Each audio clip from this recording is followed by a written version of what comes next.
On December 9, 1957, an incredible event occurred within the UK.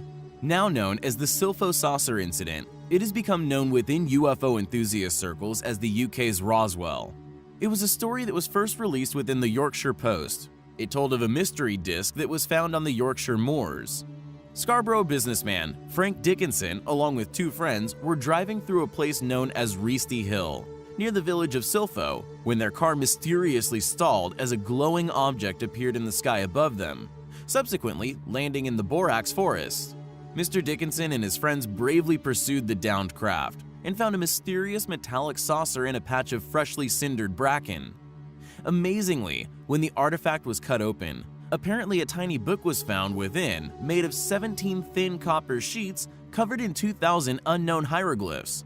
Interestingly, similar hieroglyphics were also supposedly found among the wreckage of the UFO that allegedly crashed at Roswell, New Mexico in June 1947. The remains of the Silpho Moor object were subsequently sent to a London laboratory for examination in 1963, including a perplexing fused section of the metal and plastic which was apparently from the outer casing. Gordon Claringbull, a funded academic from the Natural History Museum who specialized in meteorites and explosives, said in a memo to the Science Museum that he was prepared to wager anything that the pieces of metal were made on Earth. However, although the scientific community was predictably skeptical, Air Chief Marshal Lord Dowding, who led the RAF during the Battle of Britain during World War II, examined the Silpho saucer in 1958. He actually believed it was genuine, describing it as a quote, miniature computer-piloted flying saucer. Lord Dowding was openly convinced it was a genuine artifact from space, according to the report in the Yorkshire Post. The results of the analysis found that the artifacts contained an unusually pure set of metals, cast in highly specific ways, fueling the UFO community's interest in the object's fragments. Will more modern specific analysis shed more light on this enigmatic object's origins? We will keep you posted on any future developments. Thanks for watching, guys, and until next time, take care.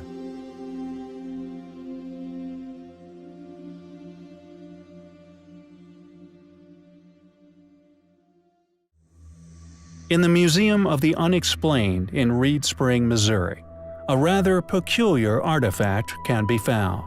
Known as the Bob White artifact, Bob was driving with a friend down a Colorado highway one night in 1985, when they would both experience a close encounter. As the craft flew over Bob's head, according to Bob, it dropped him a gift, an object which has caused Bob numerous issues. Quote, "I don't know about you, but as for me, every time I hear people from Skeptic magazine lying through their teeth, it makes me sick. They say they have never seen any hard evidence of UFOs. This is only true because they refuse to look at this, a piece of a UFO. So the next time you see the Skeptic magazine people on Larry King or some other TV program saying there is no physical evidence, you will know they are lying. I have challenged them to debate me, but they are afraid. So, Skeptic magazine, you have been exposed for the fraud that you are." That was a statement made by Bob White in the late 90s. He further claimed that in 1996, he was flown to the classified Los Alamos National Laboratory for a detailed analysis of his evidence. White was told by senior staff that the object he recovered was indeed of extraterrestrial origin, also confessing to have successfully collected another object similar to his before. Although the officials fervently denied these claims, in 2000, Bob managed to acquire U.S. Army documents dating from the 1940s titled UFOs in Denmark. In it were multiple images of an object nearly identical to the one he had. When Dr. Rudolph Olson of Carolina examined the artifact, he concluded, quote, "To describe the Bob White object in the simplest possible way, I think you can say it is an agglomeration of rapidly cooled droplets or particles of an aluminum-silicon alloy. With such an unusual structure, I can only speculate on how it was formed. It turns out that this artifact was free-formed, or more precisely, it was somehow cast in a zero-G environment without the use of a mold. It has been to over 15 labs and universities over the past 21 years, including Los Alamos, Selly, New Mexico, etc.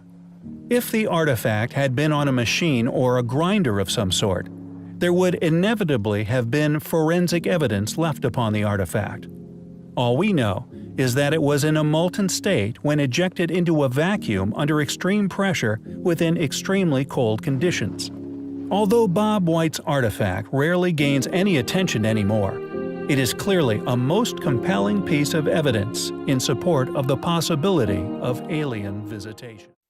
Researcher Isaac Qua has published some startling yet not widely known details regarding some unusual space debris that was found in northern Saskatchewan in 1968.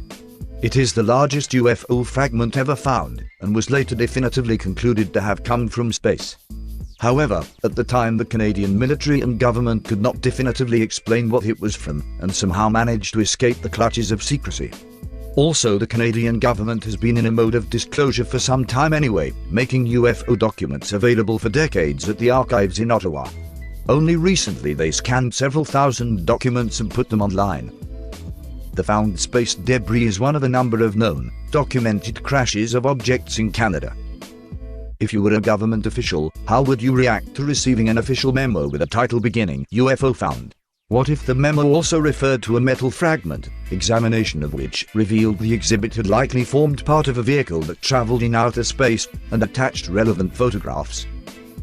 Well, one Canadian official received such a memo in November 1968, along with related memos and photos of the metal fragment. I do not recall seeing any discussion of this memo in any of the UFO books I've read.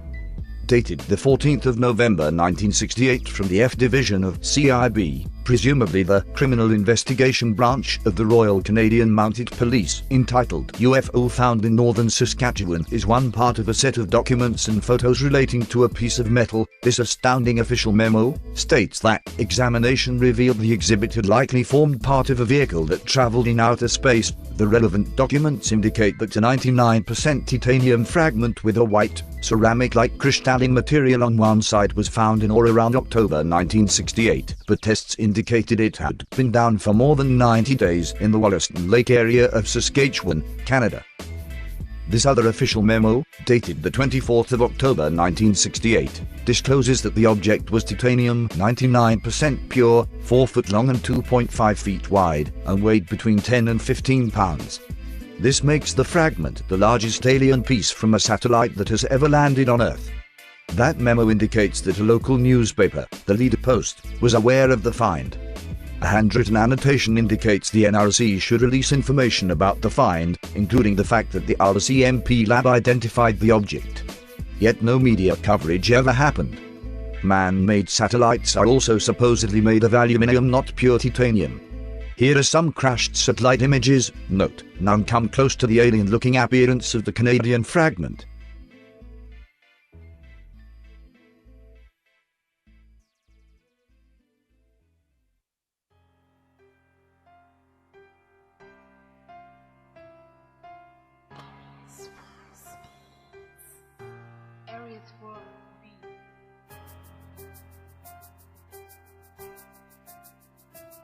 A report dated the 29th of October 1968 gives the results of a determination of the chemical composition of the object, indicating it was high-purity titanium. Higher than previously believed, freelance artist, known as freelance_anarchist, accepted a challenge to create a concept of what part of the craft the fragment may have come from. What do you think it is? Was it actually part of a downed UFO? It appears that this is exactly what it was, if you go by publicly disclosed official records. Does this titanium fragment found in Canada answer the greatest question of our age? The following amazing story was published by a David Campbell on a site known as ViewZone. It was a report regarding an incredible find within Oklahoma, subsequently chased up by David and his wife on location.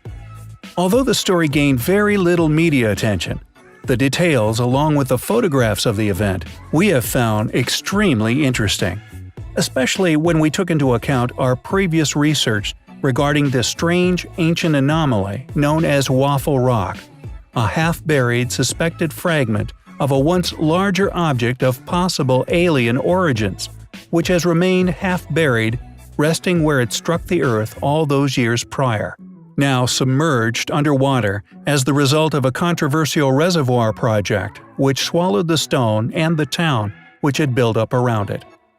David recalled the event with his wife on the site.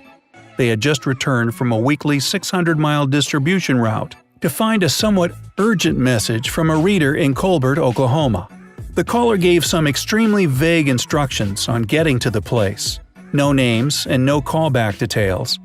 Intrigued by the story, they figured the worst that could happen was that they would have a nice Sunday in the mountains.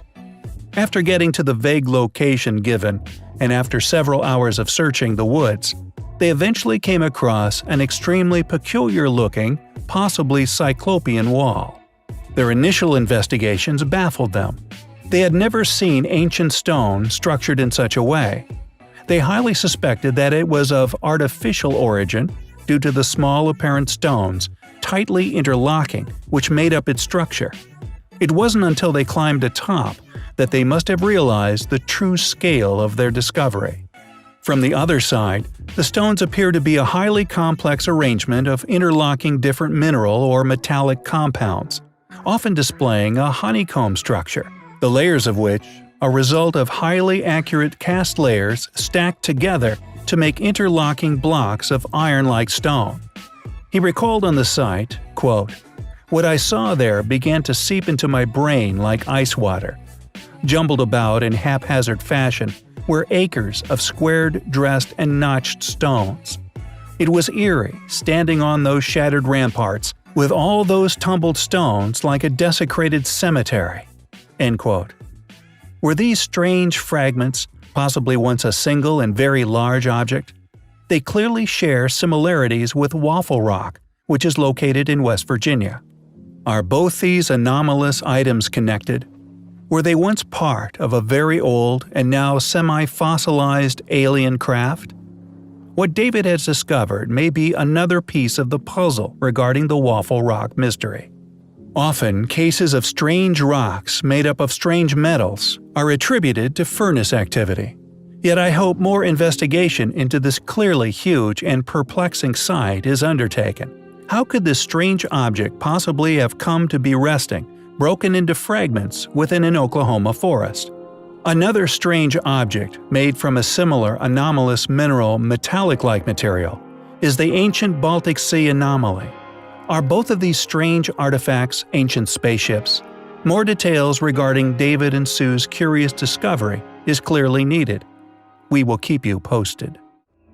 We previously covered an intriguing discovery made within a forest in Oklahoma, discovered by David Campbell and his wife, while following up on a curious lead.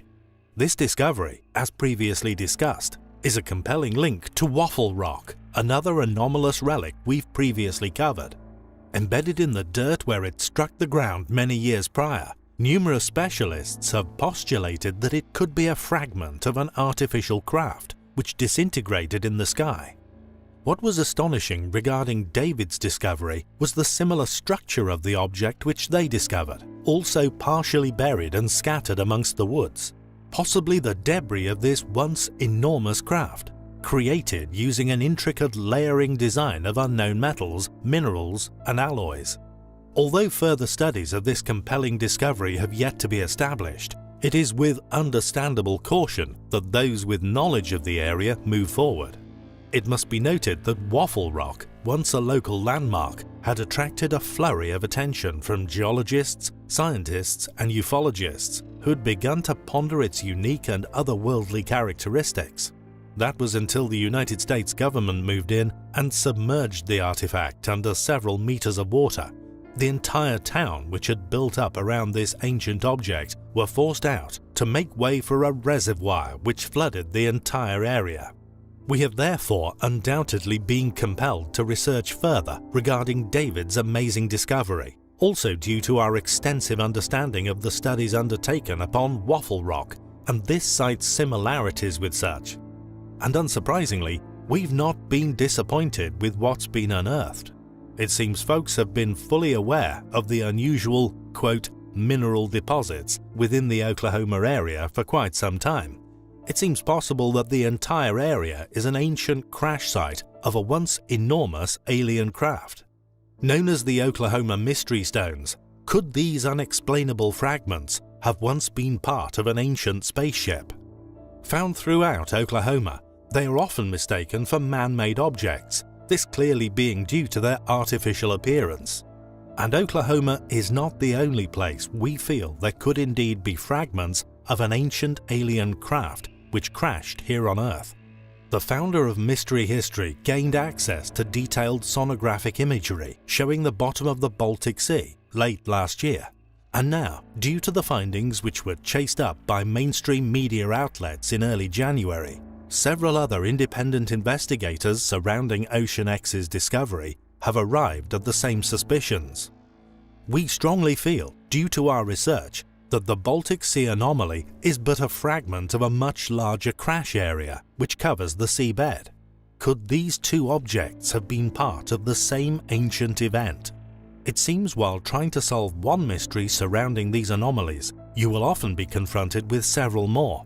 As always, thanks for watching.